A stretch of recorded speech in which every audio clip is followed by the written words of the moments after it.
అందరికీ నమస్కారం. ఈరోజు మీ అందరికీ నేను వినిపించబోయే కథ స్వయంకృతం. రచయిత ఆదూరి సావిత్రి గారు. ఇక కథలోకి వెళితే, శ్రీ వాసవి కన్యకా పరమేశ్వరి కళాశాల అనే గుండ్రని అక్షరాలు చెక్కిన ముఖద్వారంలో నుంచి గుంపులు గుంపులుగా బయటకొస్తున్నారు అబ్బాయిలు, అమ్మాయిలు.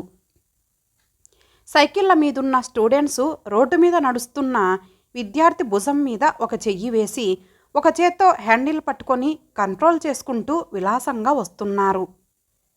రంగురంగుల చీరలు, లంగాలు, పంజాబీ డ్రెస్సులతో ఉన్న అమ్మాయిలు నవ్వుతూ తుల్లుతూ రోడ్డంతా ఆక్రమించుకుంటున్నారు. పడమటి దిక్కుగా జారిన సూర్యుడు చీకు చింత లేనట్లు తుల్లి పడుతున్న వాళ్ళందర్నీ మొహమంతా ఎర్రగా చేసుకొని ఈర్ష్యగా చూస్తున్నాడు. మధ్య మధ్య వాళ్లను తప్పించుకుంటూ స్కూటర్ల మీద, సైకిళ్ళ మీద వస్తున్నారు లెక్చరర్సు. ఏమే వాణి, సెలవులకు ఎక్కడికన్నా చెక్కేస్తున్నావా, ఇంటికేనా అన్నది ఉష. నీలం రంగు మీద బంగారు కలరు చుక్కలు ఉన్న షిఫాన్ చీరతో పొడుగ్గా ఉన్న జడను మధ్యకు మడిచి మొదట్లో రిబ్బన్ పువ్వులా కట్టుకున్న తెల్లగా నాజుగ్గా ఉన్న 16 ఏళ్ల అమ్మాయి కళ్ళు పైకెత్తి చూస్తూ ఏమిటి అన్నది. ఏ లోకంలో ఉన్నావు తల్లి, సెలవులకు ఎక్కడికెళ్తున్నారు రాణిగారు? ఈసారి ఇంటికి వెళ్ళను, మా అత్త దగ్గరకెళ్తాను. నాన్నగారు వెళ్ళమని రాశారు. ఈ రాత్రే హైదరాబాద్ ఎక్స్ప్రెస్ ఎక్కేస్తున్నా అన్నది వాణి. ఆ అత్తకేమన్నా కొడుకు గట్రా? నీ మొహం, ఎవరూ లేరు, అంతా కూతుళ్ళే. అబ్బా వేస్ట్, మధ్యన నీకెందుకే దిగులు అంటూ ఉషను మోచేత్తో పొడిచిందో అమ్మాయి. ఇంతలో వెనక నుంచి నిలువవే వాలుకనుల దాన, వయ్యారి హంసనడక దాన అంటూ ఈలపాట మొదలెట్టాడొకడు. అమ్మాయిలంతా నిశ్శబ్దంగా అయిపోయారు. ఏమిటి గురు, ప్రకృతి ఇంత ప్రశాంతంగా మారిపోయింది అన్నాడు రవి. మన పాటంటే మరి మజాకా అనుకున్నావేమిటి? మీసం మెలేస్తూ నవ్వాడు రాకేష్. ఇంతకీ మనలో వాలుకనుల వయ్యారి ఎవరు? సందేహంగా గుసగుసలాడిందో అమ్మాయి.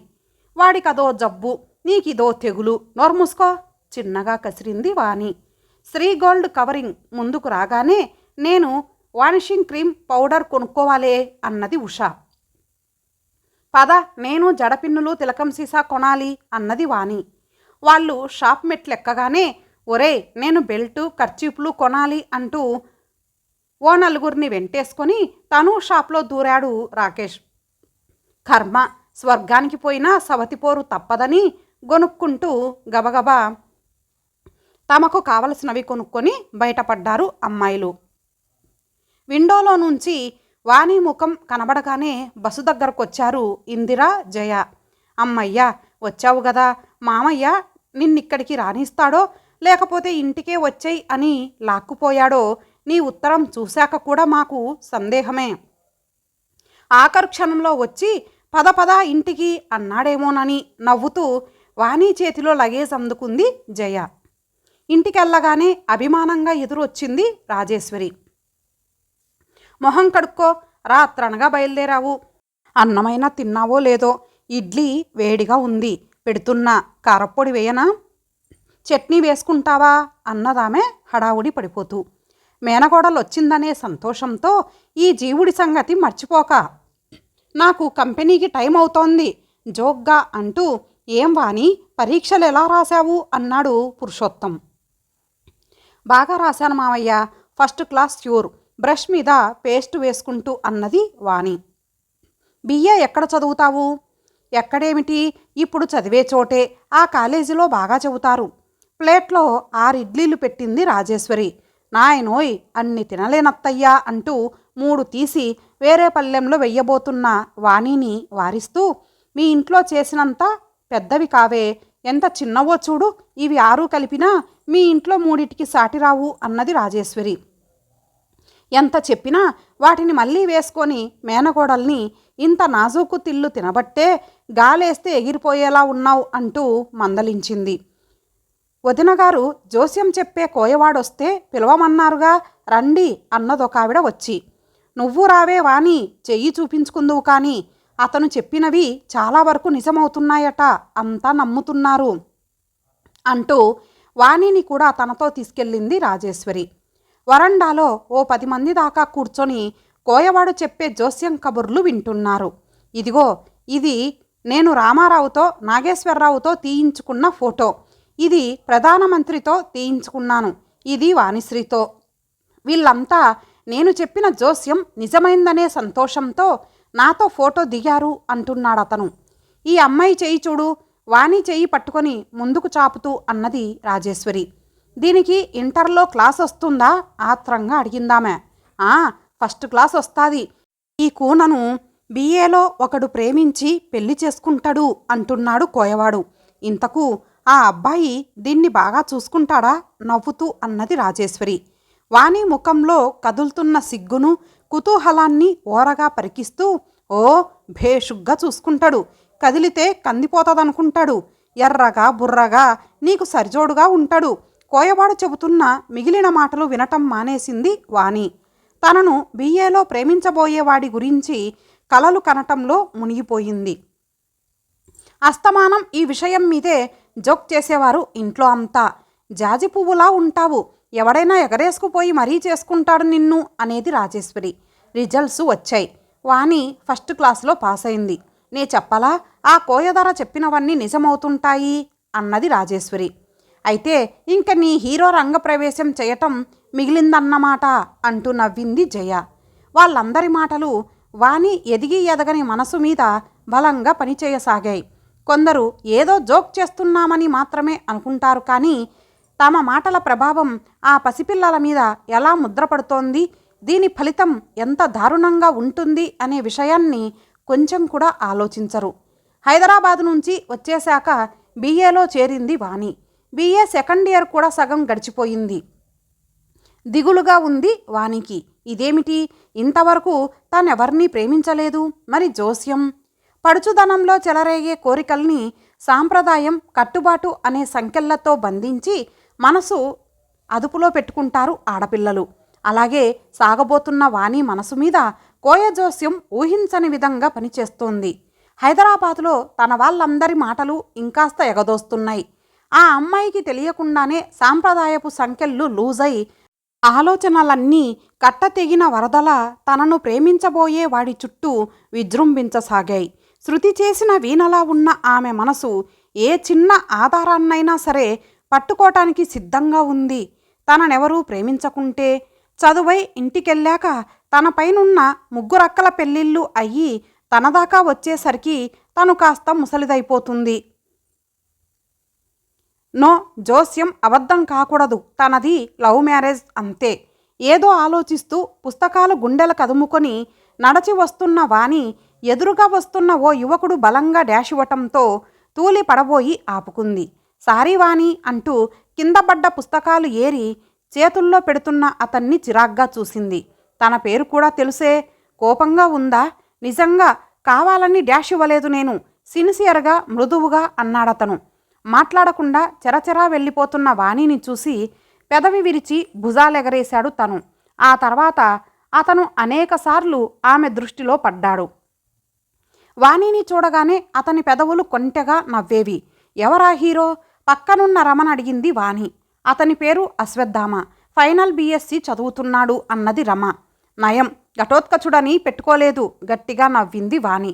వెనక్కి తిరిగి చూశాడు అశ్వత్థామ. నెమ్మదిగా నవ్వలేవు? రమ మాటలకు అతని చూపులకు బెదిరి టక్కున నోరు మూసుకుందామే. కాలేజీ వెనకాలున్న గార్డెన్లో గుబురుగా పెరిగిన చెట్ల చాటున వాణి ఒడిలో తల పెట్టుకుని పడుకున్నాడు అశ్వత్థామ. వాణి, ఇంత త్వరగా దగ్గరవుతామనుకోలేదు. ఈ ఊర్వశి నా ప్రియురాలనుకుంటే ఓహ్ సంతోషంతో మతిపోతోంది నాకు అంటున్నాడతను. ఇంకా కొంటెగా నవ్వింది వాణి. ఇంకా చాలా ఉంది, నువ్వు ఒప్పుకోవటం లేదుగా నిష్ఠూరంగా అన్నాడతను. పెళ్ళయ్యాక అన్నీ ఒప్పుకుంటాను, అంతవరకు అడ్వాన్సుగా వద్దు. రేపు రాత్రి 7 గంటలకు బాగుంది, వేణుగోపాలస్వామి గుడిలో దండలు మార్చేసుకుందాం. నా ఫ్రెండ్స్ 4 సాక్షులుగా వస్తారు, నీ ఫ్రెండ్స్ని కూడా పిలుచుకో. నిజంగా? సంభ్రమంగా అన్నది వాణి. నిజం అంటూ లేచాడు అశ్వత్థామ. అతను ప్రజెంట్ చేసిన ఎరుపు మీద జెరీ పువ్వులున్న బెనారస్ చీర కట్టుకుంది వాణి. ఆమె ఫ్రెండ్సే ముత్తైదువులుగా వ్యవహరించి కాళ్లకు పారాణి పెట్టి నుదుట కళ్యాణ తిలకం, బుగ్గన చుక్క దిద్దారు. తలంటుకున్న తలలో నుంచి తప్పించుకొచ్చిన ముంగురులు ఆమె పచ్చని ముఖం మీద పారాడుతున్నాయి.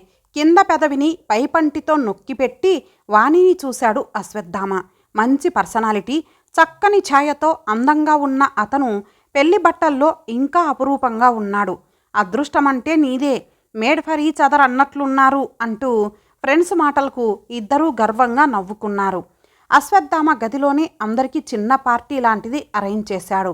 ఆ కోలాహలమంతా అణిగి అందరూ వెళ్ళిపోయాక అశ్వత్థామ, వాణి ఇద్దరే మిగిలారు. ఇదంతా చాలా థ్రిల్లింగుగా ఉంది వాణికి. అశ్వత్థామ వైపు సరిగ్గా తలెత్తి చూడలేకపోతోంది. ఆమె దగ్గరగా వచ్చాడతను. అతని పెదవులు ఆమె మెడ చుట్టూ ప్రదక్షిణం చేసి ముందుకొచ్చి అక్కడేదో ఆకర్షణ మెరుపులా కొట్టటంతో కదలలేనట్లు ఆగిపోయాయి. ఊపిరి నిలిచిపోతుందా అనిపిస్తోందామెకు. వాణి, మాట్లాడు ప్లీజ్. అస్పష్టంగా మత్తుగా ఉందతని కంఠం. జవాబుగా ఆమె చేతులు అతన్ని పెనవేసుకున్నాయి. పట్టలేని ఆవేశంతో ఆమెను చుట్టుకున్నాడతను. అశ్వత్థామ రూంలోనే ఉంటోంది వాణి. అంతకుముందు వాణితో సహా ఓ 5 ఆడపిల్లలు రమానాయనమ్మ పర్యవేక్షణలో ఒక ఇల్లు తీసుకొని ఉండేవాళ్ళు. అశ్వత్థామ చాలా ప్రేమగా చూసుకునేవాడు వాణిని. మగవాడితో పెనవేసుకున్న ఆడపిల్ల జీవితం ఇంత సుందరంగా అద్భుతంగా ఉంటుందా అనుకుంటూ విస్తుపోతోంది వాణి.